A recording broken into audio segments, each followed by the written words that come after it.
Avez-vous un patron? Non. Vous n'avez pas? Non. Quoi? Pas un grand seigneur pour couvrir de son nom? Non, ai-je dit 2 fois. Faut-il donc que je trisse? Non, pas de protecteur, mais une protectrice. Mais vous allez quitter la ville. C'est selon. Mais le duc de Cancale a le bras long. Moins long que n'est le mien, quand je lui mets cette rallonge. Mais vous ne songez pas à prétendre. J'y songe. Mais tournez les talons maintenant. Mais tournez, ou dites-moi pourquoi vous regardez mon nez. Qu'a-t-il d'étonnant? Votre grâce se trompe. Est-il molle et ballant, monsieur, comme une trompe? Je n'ai pas ou crochu comme un bec de hibou. Y distingue-t-on une verrue au bout? Mais ou si quelques mouches à pas lents s'y promènent, qu'a-t-il d'hétéroclite? Oh, est-ce un phénomène? Mais d'y porter les yeux, j'avais su me garder. Et pourquoi, s'il vous plaît, ne pas le regarder? Il vous dégoûte alors, monsieur. Malsaine vous semble sa couleur, monsieur. Sa forme obscène, mais pas du tout. Pourquoi donc prendre un air dénigrant? Peut-être que monsieur le trouve un peu trop grand. Je le trouve petit, tout petit, minuscule. Hein? Comment? M'accuser d'un pareil ridicule? Petit mon nez? Oh là! Ciel! Énorme mon nez, vil Camus, au camard, tête plate. Apprenez que je m'enorgueillis d'un pareil appendice. Attendu qu'un grand nez est proprement l'indice d'un homme affable, bon, courtois, spirituel, courageux, libéral, tel que je suis, et tel qu'il vous est interdit à jamais de vous croire. Déplorable maraud, car la face sans gloire que va chercher ma main en haut de votre col est aussi dénuée, aïe, de fierté, d'envol, de lyrisme, de pittoresque, d'étincelle, de somptuosité, de nez enfin, que celle que va chercher ma botte au bas de votre dos. Au secours, à la garde! Avis donc au ballot qui trouverait plaisant mon milieu de visage, et si le plaisantin est noble, mon usage est de lui mettre, avant de le laisser s'enfuir, par devant et plus haut, du fer et non du cuir. Mais à la fin, il nous ennuie. Personne ne va donc lui répondre, personne. Attendez, je vais lui lancer un de ses traits. Vous avez un nez très grand. Très. Ha! C'est tout? Mais... Ah non, c'est un peu court, jeune homme. On pouvait dire, oh Dieu, bien des choses en somme. En variant le ton, par exemple, tenez. Agressif, moi, monsieur, si j'avais un tel nez, il faudrait sur le champ que je me l'amputasse. Amical, mais il doit tremper dans votre tasse. Pour boire, faites-vous fabriquer un hanap. Descriptif, c'est un roc, c'est un pic, c'est un cap. Que dis-je, c'est un cap, c'est une péninsule. Curieux, de quoi sert cette oblongue capsule? D'écritoire, monsieur, ou de boîtes à ciseaux? Gracieux, aimez-vous à ce point les oiseaux que paternellement vous vous préoccupâtes de tendre ce perchoir à leurs petites pattes? Truculent, ça, monsieur, lorsque vous pétunez, la vapeur du tabac vous sort-elle du nez sans qu'un voisin ne crie au feu de cheminée? Prévenant, gardez-vous votre tête, entraînée par ce poids de tomber en avant sur le sol.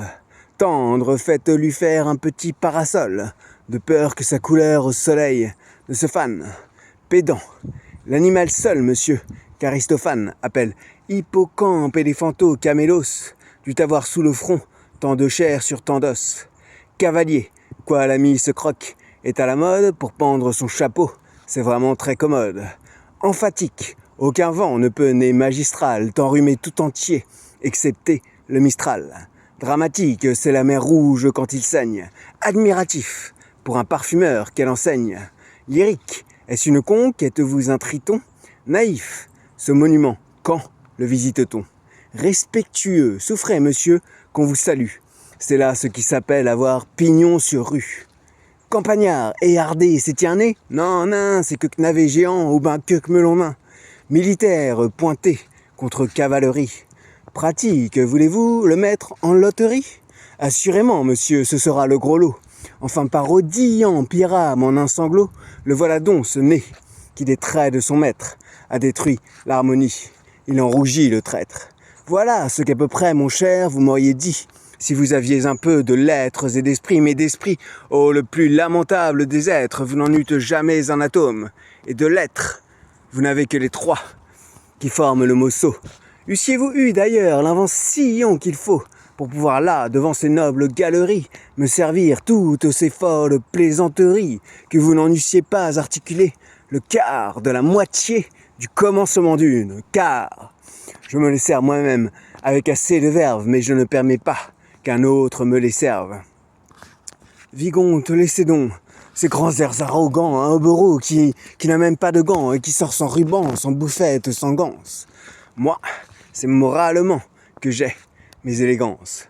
Je ne m'attiffe pas ainsi qu'un freluquet, mais je suis plus soigné si je suis moins coquet.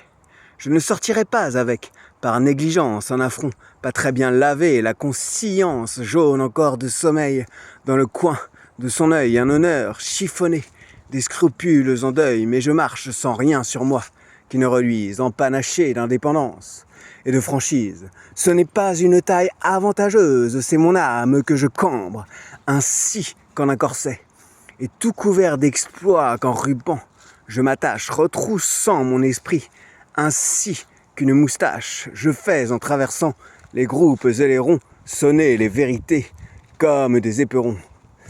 Mais monsieur, je n'ai pas de gants, la belle affaire, il m'en restait un seul d'une très vieille paire, lequel m'était d'ailleurs encore fort importun. Je l'ai laissé dans la figure de quelqu'un. Maraud, faquin, buteur de pieds plats, ridicule. Ah, et moi, Cyrano, Savinien, Hercule de Bergerac. Mais monsieur... Ah, et moi, Cyrano, Savinien, Hercule de Bergerac. Bouffon. Qu'est-ce encore qu'il dit ? Il faut la remuer, car elle s'engourdit. Ce que c'est que de la laisser inoccupée. Aïe, qu'avez-vous ? Qu'avez-vous ? J'ai des fourmis dans mon épée. Soit, je vais vous donner un petit coup charmant. Poète, oui monsieur poète, et tellement qu'en ferraillant je vais hop, à l'improvisade vous composez une ballade. Une ballade ? Vous ne vous doutez pas de ce que c'est, je crois. La ballade dont se compose de 3 couplets de 8 vers. Oh, et d'un envoi de 4. Je vais tout ensemble en faire une et me battre, et vous toucher, monsieur, au dernier vers. Non, non. Ballade du duel quand l'hôtel Bourguignon, monsieur de Bergerac, eut avec un bel litre. Qu'est-ce que c'est que ça, s'il vous plaît ? C'est le titre. Place, alors là, toute la foule qui dit place, très amusant, rangez-vous, pas de bruit. Attendez, je choisis mes rimes, là, j'y suis.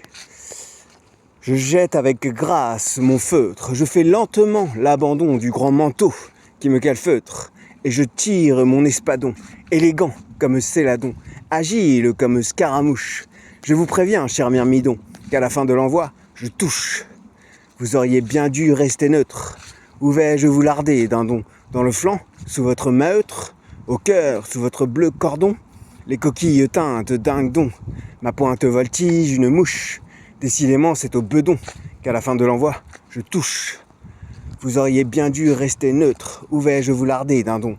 Dans le flanc, sous votre meutre, au cœur, sous votre bleu cordon, les coquilles teintes ding-dong, ma pointe voltige, une mouche.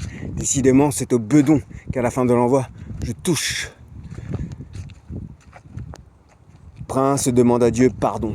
Je carte du pied, j'escarmouche, je coupe, je feinte, et là, don, à la fin de l'envoi, je touche.